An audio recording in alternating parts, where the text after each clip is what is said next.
It is 16 minutes to 9. Now, luckily, we have been able to get hold of our guest. So, to Bangladesh. Back on the 5th of August 2024, Bangladesh's Prime Minister Sheikh Hasina fled the country. She'd been in the post since 2009 and had won the most recent parliamentary elections in January 2024. An interim government led by economist and Nobel Peace Prize winner Muhammad Yunus is now running the country. The principal reason for the fall of the government was mass student-led protests that started in July last year against a quota system for public sector jobs. Bangladesh's parliament was dissolved in August when the interim government was appointed. Dates have not yet been set for new elections, with Muhammad Yunus saying his government must implement reforms before they can take place. Muhammad Arafat is a politician, academic and social activist for peace and against violent extremism. He's also a former MP and minister in the former Bangladesh government under Sheikh Hasina. Muhammad Arafat joins us now. Arafat, Assalamu alaikum, and thank you for joining us. Wa alaikum assalam. Thank you very much for having me. You're very welcome. Now, a lot has changed in Bangladesh in the last year. I gave an overview there. What's the current situation like in Bangladesh? Well, thank you very much for your question.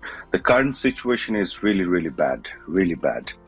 You know, and after that August 5th, we saw the mob killing all over the country. And I mean, there's complete lawlessness. There's no law, no safety for the people. And there's a group of students, the student gang. They behave like they enjoy all the encouragement and the impunity from the Yunus government, and they do whatever they want to. They go and barge into the media and just threaten the media officials, and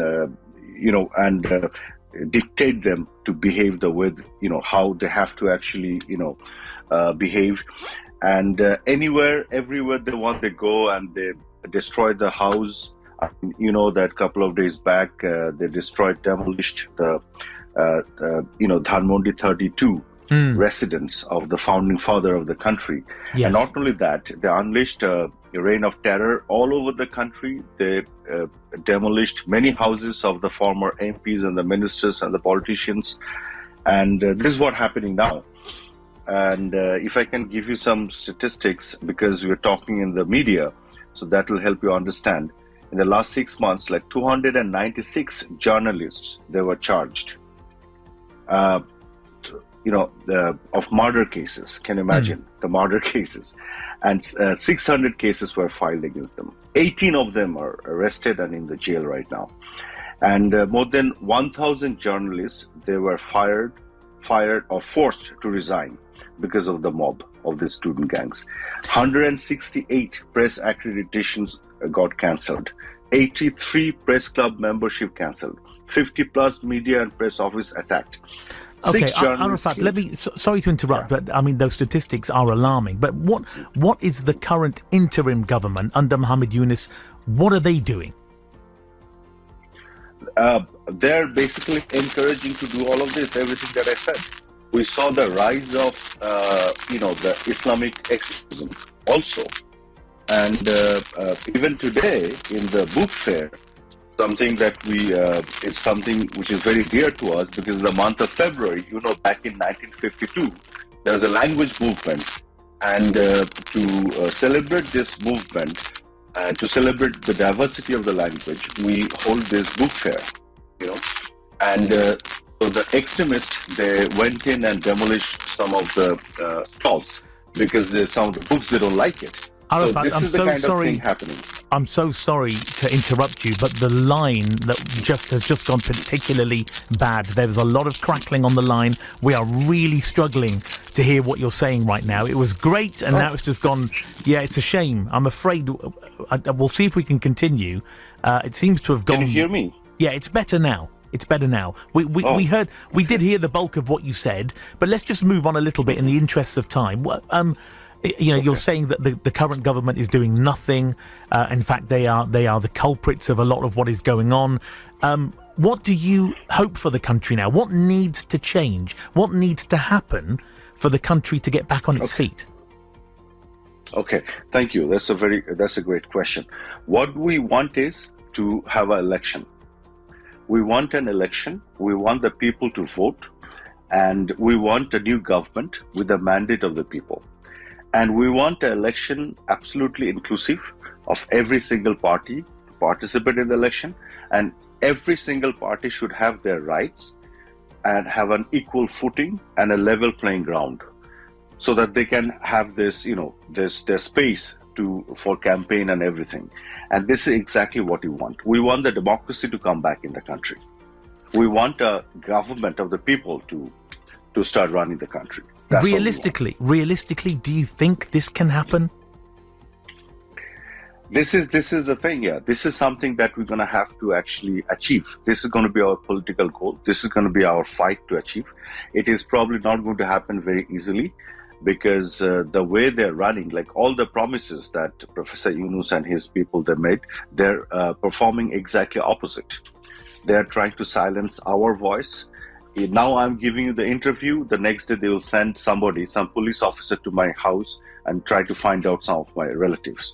So those are the kind of things they're doing it. Completely a draconian kind of system now is there in Bangladesh. Okay, but we'll still have to. Yeah, we don't have their right of reply to what you're saying.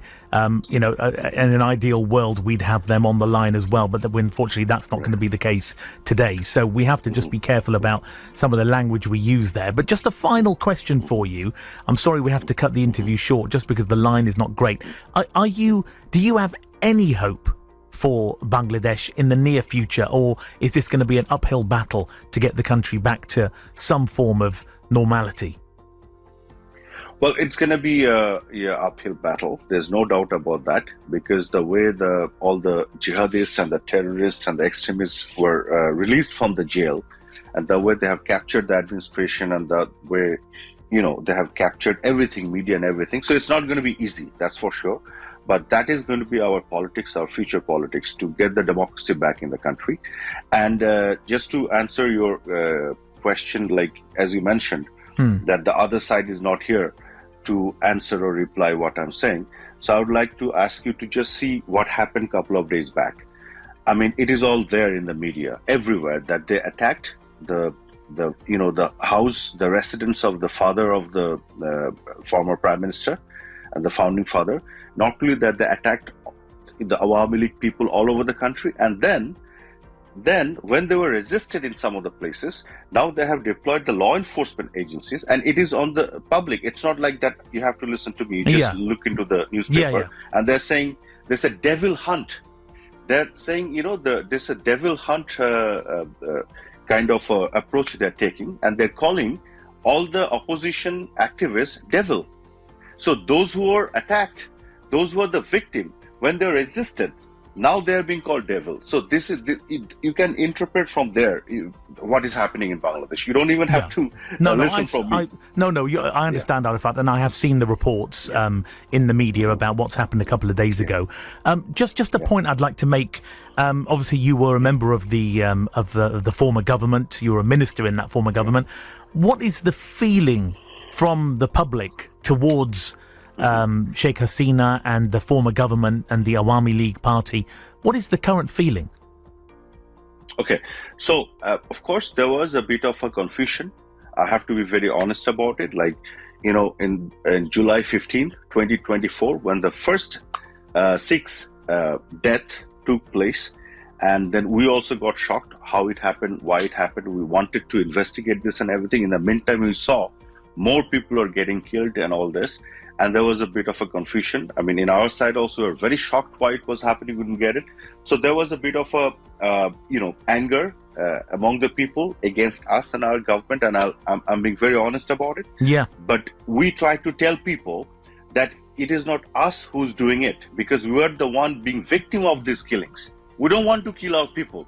The more people die, it's coming heavy onto our government, because we are the government. We're responsible for people's lives, the peace and everything. We're trying to protect people, public and private properties. We're not trying to kill, but all those kind of things are happening. So we could sense a kind of a, infiltration of the third party, and it was happening, and many things were getting obvious to us. And that's why we invited, when Prime Minister was there, United Nations to investigate. And we also constituted the Judicial Committee to investigate impartially, because we wanted to genuinely expose who were doing it and what was happening. So at that point of time, there was a bit of a confusion among the people. But I think, to answer your question, now people are understanding it. In 6 months' time, people are getting it. They're getting the sense of the truth, what happened. There was a whole conspiracy against our government, and people get understanding it. They could sense it now. Arafat, I'm so sorry. We have to leave it there. Thank you very much for your insights and opinions and thoughts. Thank you for joining us. Mohammed Arafat there, former MP and minister in the former Bangladesh government.